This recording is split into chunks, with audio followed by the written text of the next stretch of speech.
I wrote this book with a very specific purpose in mind.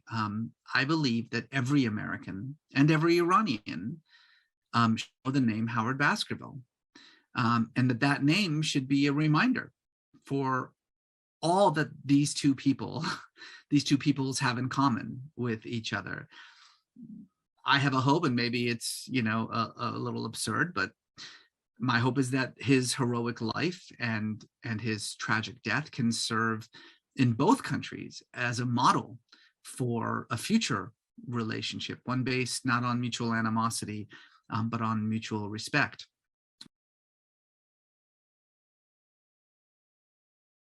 I think that sometimes when we look at what's happening in Iran, and certainly this sort of 4 decades of animosity and mutual distrust between the two countries, much of it deserved on both sides, frankly, what we need is a bridge, a model, someone that we can look to say, this is how it could be.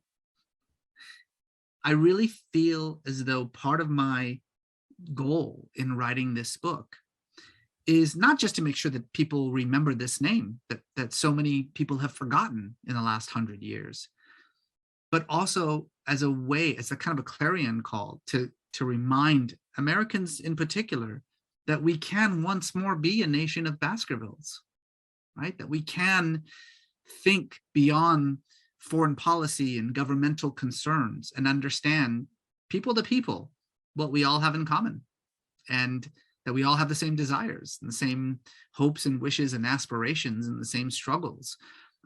That Baskerville in a way could be a reminder of the humanity that we hold in common with each other. That's my goal. And, this book I've kind of in many ways sort of been working on my entire life.